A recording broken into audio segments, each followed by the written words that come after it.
Hello, everybody, and happy Halloween. I'm Lisa Strahs-Lorenc. I'm Bereavement Specialist, and welcome to the End of Life Journey and Beyond, the Sands of Time. And hi, Susan. How are you today? Hi, Lisa. Welcome. Happy Halloween to you as well, and to everybody listening today. My name is Susan Capurso, End-of-Life Doula and Legacy Specialist. And today we have a very interesting topic, Lisa, and I'd like to review about traditions and moving forward. So, traditions and moving forward after a loss, should I say. I wanted to make sure I throw that in because that's exactly what we talk about. And loss is hard, right? You aren't only losing a loved one in your life, but you're losing all the things that this person brought into your life and into your family's life. So the noise, I miss the noise. My husband was loud and big, but in a good way. And my house was always loud and filled with noise. And it's not. It's different now. Yeah. It's changed. We're in a new season. But you don't only lose a person's physical body, you lose their moral support, their valuable input in conversations, and of course, their presence in your home. So this is tremendous during the holidays and even other important events through the years. The concept of tradition, gatherings that were a tradition for your family, having grandma and grandpa sit at the table during a holiday at the head of the table, or like my husband who carved the turkey every Thanksgiving. So something so little that might seem insignificant, that was a family tradition for us. So even the simple joys of sharing a cup of coffee in the morning with somebody, or meeting them every Saturday to review and laugh about your week, or sharing a glass of wine, right? Every now and then. No matter what kinds of traditions that you held close to your heart, it's important to keep them going after you experience your loss. So it'll help you in your own grief journey, as Lisa and I both know, and it will ensure that your own personal traditions will still be passed down for generations, for your future generations. And I think the first thing that you have to do is to explore the traditions that you held in your life, no matter how big or small they might be, and maybe write down some of the most important and meaningful ones to you that were in your life before. Yes. So today, Lisa and I are going to talk about a few of these traditions, and that you can carry them on in your own journey, no matter what they are, right? Have. Yes. And it's Halloween. So, It's if it's all right Halloween. with you, Let's start with that. I want to bring up something. Okay. Because my husband and I, starting at Syracuse University, always went into the quad, they called it, and picked pumpkins. That was the big thing at Syracuse. And of course, we've always picked pumpkin many, many years, and I continue to pick pumpkins, even though my partner is not a pumpkin picking person. So way back in 1977, I was working in a preschool, and one of the teachers gave us an engagement party before we got married the following year, and she gave us a recipe for pumpkin bread. And we started always melting down the pumpkin. I've never used a canned pumpkin before. And we melt everything down and we shred it up, and then we freeze it for years. And so I can always take out new pumpkin and have it ready. Anyway, so this pumpkin bread recipe has been with us, and I make it every year. It's delicious. And now I find that my grandchildren are making pumpkin bread. Of course, my daughter does it with my grandchildren. They love to bake and cook, and they love this pumpkin bread. It's a really easy recipe, and they love doing it from scratch as well. So again, a tradition and something really special. I still love carving pumpkins, and I even do it alone because it's not always shared by someone else. But it's something important to me. And I think what we're saying is that there are things that are important that you want to pass down, and so can you continue to do them. Halloween is really, I mean, we love dressing up, and thank goodness. I mean, we've done it as a family, and I've done it also with my partner. So the dressing up thing is still there, but I've carried down the things that are still important to me personally. And they remind me of my husband. And I talk about, that's the other thing, talking about. I talk about that with my grandchildren, about Grandpa Fred loved to do this. And I post pictures of the family and what we look like and what we did. But by doing this, by doing these little acts, it's celebrating their life. That's right. Celebrating, and recipes are a big thing, you know, different meals, different foods, and it's not only for Halloween. It could be having pizza on a Friday night. That's right. That's right. Sure. And that was your thing. Yes. So continue to do it. Yes. Continue to do it. And other meals for other holidays, other recipes, you know, their favorites. Yes. This is really important to do. And although it may be hard at the beginning, you know, you'll get past that little bit of roughness and continue to bring that tradition in and maybe pass it on to, you know, the younger ones in the family. Yes. Right. Yep. So, you know, there are so many meals, foods, holidays, even, all right, so now we have Christmas coming, right? Thanksgiving and Christmas. I talked about the turkey, so it could be other side dishes that were loved. Make that side dish for that person. Decorating the tree is a huge one.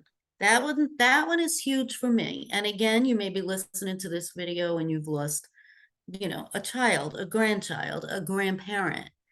I am relating to this right now in this memory with my husband. So doing the tree was something we both did. Honestly, he was more the bring the tree in, set it up, put the lights on, you know, and then sit there and put the game on or something and watch me put the decorations on. But it didn't matter. It was something that we did together. And honestly, because I did all the decorations, I didn't think I'd have a hard time with it. And I did, and you will. I think what triggered me, right? We've talked about triggers in other videos. I think what triggered me, and still does, and I know it, but I still allow it to happen, is music. Because it was big for us to play music on all our favorite songs that night. So now, of course, I have the music going. I pour myself a glass of wine and I'm ready. And I start out really eager, like I've got this. I've got this. It's 7 years now for me. And then a song comes on. Then a song comes on and forget it. The waterworks come out. I end up sitting on the couch and looking at the tree and feeling sorry for him, for myself, for my children. Why did this happen? Why did you leave us? And it all comes out again. And it will for you too. That is okay. That is really okay. How do we expect ourselves to just eliminate people who are in our lives because they're not physically here anymore? You Right. can't. And trying to just push them aside, I would say, is worse. So you have to figure out how to embrace it and how to keep that part of your life and keep them in your life because you're still celebrating what they were in your life. Exactly. So important. And even not traditions as far as holidays go, but what about a tradition in every Sunday we used to go for a hike. Okay. Or every Friday night, my friend came over and we had movie night. We went back and forth from my house to her house. I mean, there were so many little things that you did together that really were a tradition in your life. It was tradition that we would do this every week or once a month. The girls got together or whatever it may be. Now you're suffering loss, you know, and you have to go through this. You have to go through it to help you get to the other side. There's no denying any of this, but these are all traditions. And you know, now that you're feeling the changes, now that the new season is here, know how important it is to keep these. That's right. Keep these traditions, right? But maybe, and you're good at this, Lisa, maybe thinking outside of the box and thinking of new ways to perform your tradition. I don't know the right word I was looking for. Still, to incorporate them still into your life. That's how I see it. That's right. Just like your husband and the carving. Now I went through that this past week as well, because my husband loved carving all the pumpkins and making the scary faces and putting the candles in them. We had them lined up on the counter, out on the step. That was his thing. He'd buy the kit and he loved to do it. I don't like to do that. I would take all the guts and separate the seeds and put them in the oven and salt them, and we had pumpkin seeds. Yeah. And this was the first year, I guess, that my younger son, he's 25, and he has a steady girlfriend, and they decided to go pumpkin picking and carve pumpkins. And it was kind of cool because I wasn't doing it. So I was happy that he was doing it. And so I started telling him some of the stories about his dad that he didn't remember when he was a little kid. So the stories come in, and that tradition was good. It was good. And I hope that he continues to do that every year. Nice. That's a great story. That's a great story. Yeah, thank you. Yeah, yeah. So the winter solstice story, of course, that I tell. So the tree is a tree that is a smaller tree than like a big Christmas tree. It was always live. So we would plant it in our in our garden. We had winter solstice trees everywhere. It was always like a fir tree or spruce, but it was like 4 feet tall. And the tree never had any religious symbols. So it had symbols of places we went, things that we did, things that the kids made. It was what I call a life tree. And at the top of the tree was always a dove. We made that dove out of those little glass things that you bake in the oven, like years and years ago. And we're talking years ago. I forgot what the name is of the glass stuff that it is, but anyway. And I continue to do that. Now my partner isn't into that, but that's something that is important to me. And each time I take out all those decorations and I put those up, it fills me with wonderful memories. Do I have mixed feelings and sadness that he's not there to share it? Sure. But, after 13 years, this is where it is. And I love it. And so it turned into a night with the girls, a girls' night out. And I love that because it's really nice to get women together. We even did it virtually during the COVID thing. And we talk about the holidays and traditions and things that we love. And it's become a really nice way of being together. And that's become a new tradition for you, based out of an old tradition that you used to adhere to. Now, and it's the same thing with, like, say, New Year's Eve. So New Year's Eve, my husband never wanted to go out, ever. So he just didn't want. His excuse was there's too many crazy people on the roads. Right. He didn't want to get into an accident or get pulled over, or no. So we stayed home, and we would have our New Year's Eve at home. So whether you want to continue on with the tradition and maybe invite some new people over and do some of the same things that you did at home every year, or it's okay to change it up too. Right. It's okay to start a new tradition and go to somebody else's house and see what that's like. Yes. And get a ride back and forth if you don't want to drive on New Year's Eve. But there's a way to change up the old to incorporate the new, because this is new for us. Yes. Right? Yes. Yes. That's a great example. There's so many really nice examples of things that you can do. I was reading about a secret signal that all the family members, when you're thinking about that person, there's a secret signal that you could use so that you all know that you're sharing that sort of memory. Yeah. Create something, which is really, really sweet. Remember Carol Burnett? Yeah, with the ear. Yeah. Yeah. Right? She'd be thinking of her mom or something. I forget what that was about. Yeah. But yeah, do something like that. How about something like that? And again, traditions don't have to be holiday. What about if you garden together with the family, or just cooking, or any number of hobbies? Still do them. Yeah. Still do them. Invite somebody new, invite a friend, invite a niece or nephew, something you've never done before. When we do new things, it's scary at first.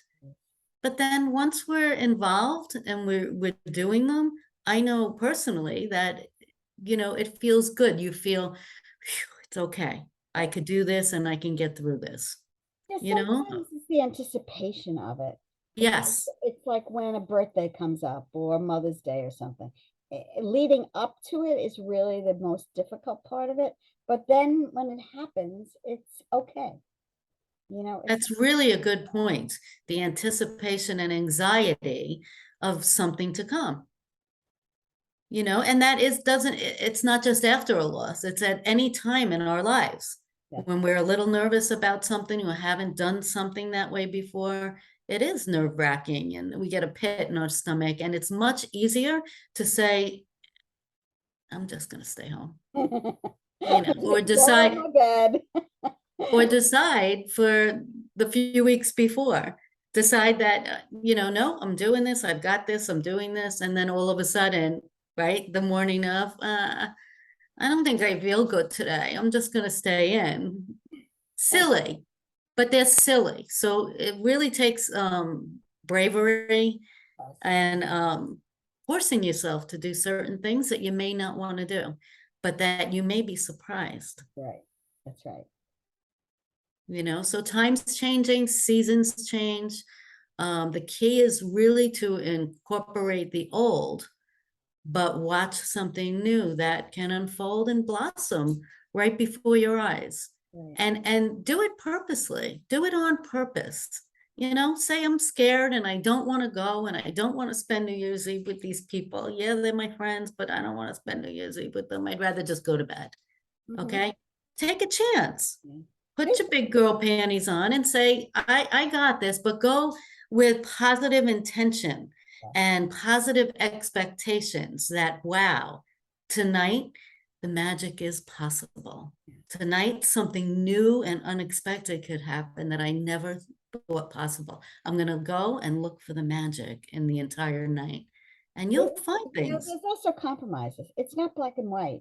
I mean, you could go for a couple of hours and say, okay, I'm not going to stay, the whole night, but I'm going to go for a couple of hours, and then surprise yourself because maybe you're having a good time and you're going to turn around and say, you know what, I'm doing all right. And you don't know, but give yourself that chance. Open up a little bit. Take that chance. And again, traditions can be something so simple. I have another Thanksgiving example for you. So when I think of homemade stuffing, right, I think of stuffing with berries and nuts and fresh herbs and spices, and I'll go to town, with 20 ingredients in a homemade stuffing. So I started doing that as my marriage went on and making these stuffings. And it was one Thanksgiving, it was probably just 10 or 12 years ago. He's been gone 7 years now. It's about 10 or 12 years ago. And I put this stuffing on the table, and he looks at me and he looks at everybody and he goes, can't you just make stovetop for once? He did it and in such a way that it's not mean. Like everybody at the table would always laugh. He was really funny in his expressions and tones, and I was like, what? Are you kidding me? Stovetop? Is that like wet bread? Like, that's not stuffing. No, I've wanted just stovetop all these years, and you keep making this other stuffing. Well, thanks for letting me know now. Yeah. But just the funny memories. So, so now it's my choice. Do I continue to make my big stuffings or stovetop? Yes. And guess what that is? I have 2 boys. It's stovetop. Wow. That's what they want. So, but that's a tradition, and so you can handle that any way you want to handle it. We used to make pumpkin pie and pecan pie. I mean, and we would bring it. I mean, we're talking about years where we would bring it to all the relatives because we used to get together with all the relatives for Thanksgiving. Now I have new relatives and they don't really like it the way I did. So now I give away some of the things that I make to people who like it. And it's Yeah, different. And sometimes, well, I wish it were the same. I wish it were the way it was before. right, But it right. isn't. But you can change that up. They have beautiful little boxes now on Amazon that will hold an individual piece Yes, of pie yes, that you can do pretty with bows and do something different with those pies. right. You know, another tradition, and as we get older, we might say, oh, what, Valentine's Day? No, I sit home on the couch and it's not means nothing to us. But there are a lot of people in the world who cherish that holiday. So even if you had traditions of going for a romantic dinner and doing something special for one another, keep that tradition too. Maybe go to the spa, have a spa day, Yeah, right? Buy a bottle of champagne if that's what you used to do. Get something for takeout and have that for dinner, or invite somebody else or invite a friend. yes, So there's ways that you can tweak your family traditions. But going back to what I said at the beginning, recognize this. Instead of getting blindsided on the holiday, if you pre-plan and you think about this, some of your traditions, I mean, you and I can both sit down, Lisa, with a pad and pen and think about what were the biggest traditions. Maybe there was nothing on Easter that you did and there's no traditions there. That's okay. Skip to the next and make yourself a little list. Now think of each one individually. What did I used to do?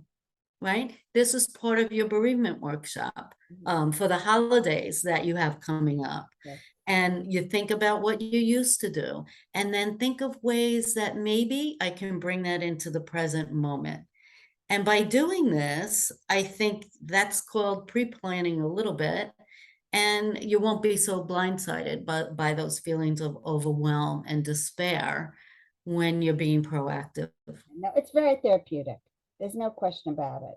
It's when we push everything away that it becomes so negative and so damaging to us and to people around us as well. Because And don't know what to do and don't know how to think and don't know how to act. yeah, Why? Because you haven't put it in perspective yet, and think about it, analyze it, write it down. Silly, stupid little exercise. But if you write it down and say, hey, I did this on Christmas Eve for the last 40 years. How is it going to be different now? What can I do to change that a little so I won't be crying all night in front of the Christmas story? right. Right. Right? That's right. That's right. True. And by the way, stories are really good. Stories passed down, you know that as a legacy person. Stories passed down from generation to generation. What a wonderful way of remembering and cherishing our loved ones. So keep those stories, tell them, laugh about them, And silly. here's a great tool for you to bring in. All right. So you have your pad and pen, you have your list coming up. Christmas Eve is coming up and you're afraid, but this is how I'll change it up a little. Or I can't change it up. We have to do the same thing because 17 people come from all over the family. And okay, but you can change it up in simple ways to make the evening a little lighter for you. Two things. Instead of maybe you doing all the cooking that you usually do on Christmas Eve, this time make up your menu and say, oh, Mary, you're going to bring this with you. Yeah, I don't know if you know how to make it, but follow a recipe. Um, Joanne, I need you to bring this. If you want to purchase it somewhere, take out, do that, but I need you to bring this with you. Designate everybody to do something that you used to do. That's number one. That will make your life a little easier. And then I'm thinking about what Lisa just said about the stories. So do a little writing. Okay, get out a pad or a journal and write about a funny memory from Christmas Eve or a few of them yes. for this person. And again, it doesn't have to be your spouse. It can be your niece or nephew or Yeah, cousin or friend or whatever. And then pull out your one story or your few stories and say, hey, now so and so is not with us, but it will make me feel good to remember. yes, And I want to share this with you a little bit. yes, Let's remember this and yes, then go on and tell you a couple stories. And as meaningful as it is to you to think about doing that and writing it, wait till you see how meaningful it is for everybody else in the room, because it's heartfelt and they'll love that. But nobody will think of doing that because they're going to know that who is this going to hurt or bother the most? It's going to hurt you. So they don't want to talk about it. They don't want to talk about the Which stories, is really. worse. Which is worse. Which is worse, of course. Like the person never existed. I was thinking about my father and the boys. My father had 3 brothers and a sister, and we always got together for the different holidays, especially all the Jewish holidays. So on Passover, of course, we had all these prayers and all these things. And the boys were always crazy. I mean, they did crazy things. So when we would have a grapefruit for the beginning of the meal, they would carve out the whole grapefruit till it was like completely done, right? Turn it around and put it on their heads, and that was their yarmulke. And that's what they did. And when I think of those boys and those brothers, those adult people, that's what they did.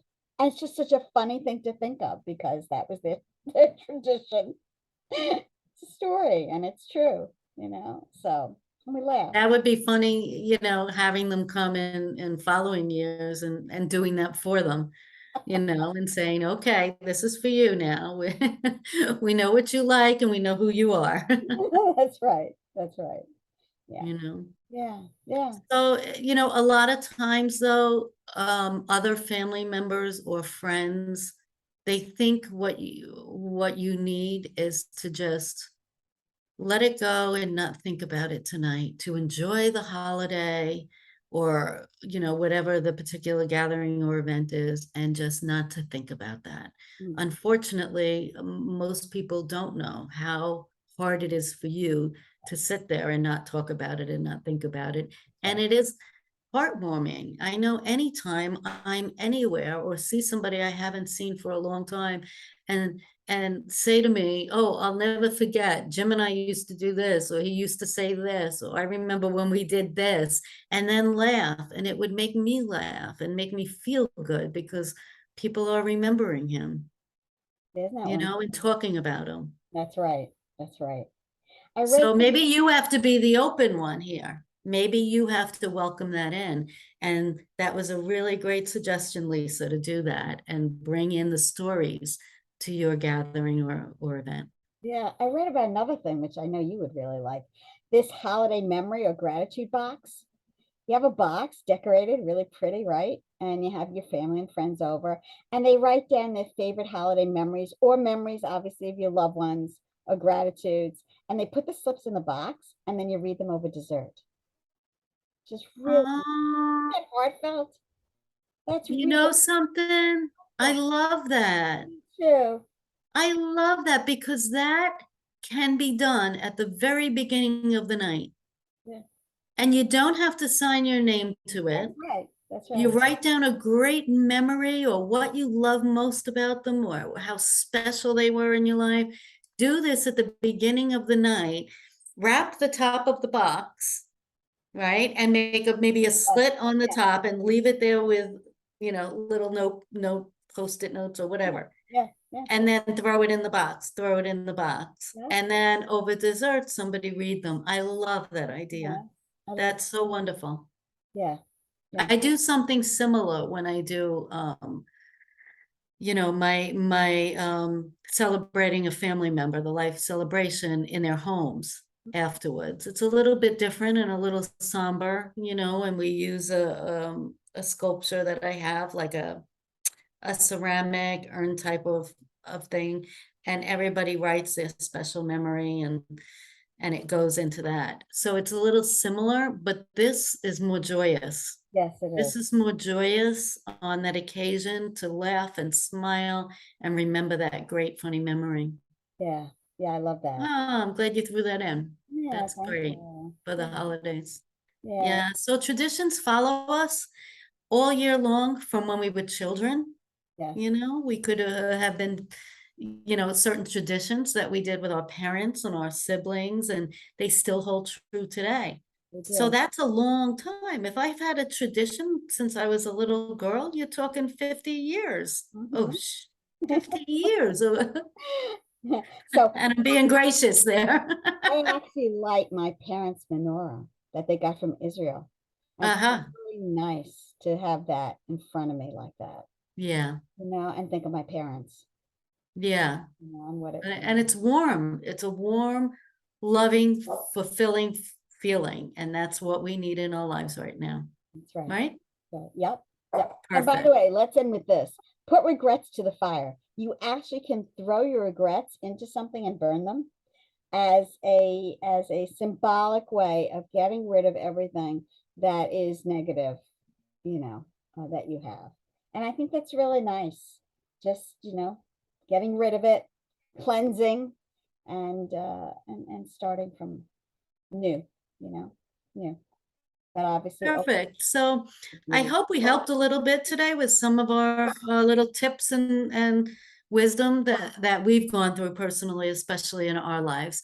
So Lisa, just tell us a little bit about that holiday workshop real quick before we Sure. close. Sure. So it's a 6-week support group. It's virtual. And we did do a whole thing about support groups. And so the beauty of it is that you're not alone. There are other people who are going through loss, and they're trying to figure out how the holidays are going to be for them, how they're going to get through. And helping each other is big, really big. So 6 weeks starting Wednesday, November 9th. There's an Eventbrite link, and I'll also put it on here to it. A very nominal fee. And we'll get together and we'll help each other through, and there'll be interesting stuff to do in between, little activities to do in between, which will be helpful. And by December 14th, as we're facing Christmas and Hanukkah and the New Year's, hopefully we will feel a little, a little more sustained and a little more positive in getting through, and hopefully flourishing, incorporating this. But again, support groups are really, really helpful to people because they understand you. We're here to help and support each other. So Perfect. Perfect. And I just want to throw out there that the legacy book that I help individuals complete, it's a 4-week project. It's a lot of fun. You can find it on susancapurso.com or eastenddoulacare.com. But take a look at the project. If you have a parent or a grandparent that hold a lifetime of experiences and stories and memories that you don't want lost along the generations, because they will get lost. The day my husband passed, all of his stories were lost. I could never remember them or say them like he did, and that makes me sad. So if you have an opportunity, I do offer gift certificates. Contact me for this project. It'll be the best thing your family ever invested in. And it's a fun project as well. that's true. So again, I want to wish you happy Halloween. Before we leave, Lisa, because of your camera or webcam there, we're Yes, not seeing what's on your head. We're getting, oh, there you go. Put your head down. there you Ah, go. And today I am Pump Queen. There you go, Pump Queen. oh, geez.